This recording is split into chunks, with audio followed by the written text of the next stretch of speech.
অবস্থা যা চলছে তাতে মনে হচ্ছে খুব শীঘ্রই তাইওয়ানকে কেন্দ্র করে নতুন এক যুদ্ধ দেখবে বিশ্ববাসী। এমনিতেই ইউক্রেন যুদ্ধ আর গাজা যুদ্ধ নিয়ে বেশ নাকাল হয়ে আছে ভূ রাজনীতি। এর মধ্যেই নতুন এক যুদ্ধের ধকল কতটা সইতে পারবে তার কোনো নির্দিষ্ট হিসেব নেই কারো কাছে।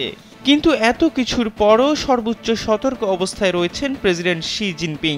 এমনকি রণপ্রস্তুতির অংশ হিসেবে পুনর্গঠন করেছেন সেনাবাহিনী।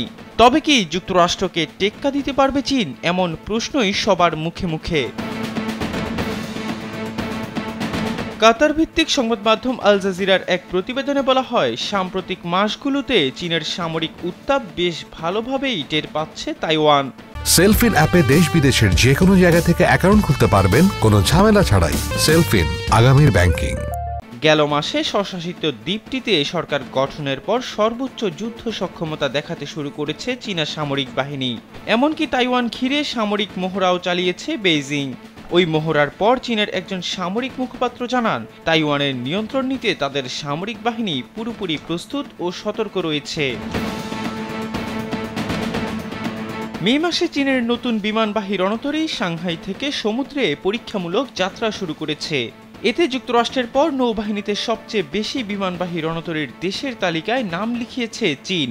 এর আগে যুদ্ধ প্রস্তুতির অংশ হিসেবে গেল এপ্রিল মাসে চীনের সেনাবাহিনীতে বড় ধরনের রদবদল করেন জিনপিং। এক দশকের মধ্যে চীনের সেনাবাহিনীতে এত বড় পরিবর্তন আর কখনো করা হয়নি। জিনপিং জানান, আধুনিক যুদ্ধে জয়ী হতে নতুন কাঠামো চীনা সামরিক বাহিনীর জন্য গুরুত্বপূর্ণ ভূমিকা রাখবে।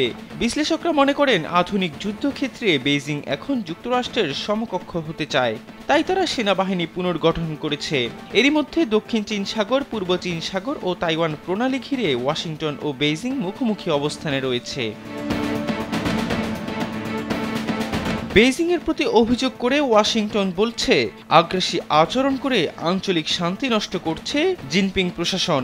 অন্যদিকে বেইজিংয়ের পক্ষ থেকে ওয়াশিংটনকে এশিয়া অঞ্চলে নাক গলানোর অভিযোগ করা হয়েছে। এদিকে ২১ জন তাইওয়ানের স্বাধীনতার পক্ষের কট্টর সমর্থকদের শাস্তি হিসেবে মৃত্যুদণ্ড দেওয়ার বিষয়টি বিচারিক নির্দেশিকায় যুক্ত করেছে চীন। ফৌজদারি অপরাধের বিশেষ গুরুতর মামলার ক্ষেত্রে এই শাস্তি প্রযোজ্য হবে বলে উল্লেখ করা হয়। নির্দেশনায় বলা হয়, তাইওয়ানের স্বাধীনতার পক্ষে যারা ওকালতি করবেন তাদের ১০ বছর থেকে শুরু করে যাবজ্জীবন কারাদণ্ড পর্যন্ত হতে পারে। স্বাধীনতার প্রচেষ্টায় যারা মূল ভূমিকা নেয়ার চেষ্টা করবেন এবং রাষ্ট্র ও জনগণের মারাত্মক ক্ষতি করবেন তাদের এই শাস্তি দেয়া হবে। এহসান আব্দুল্লাহ, কালবেলা ডেস্ক।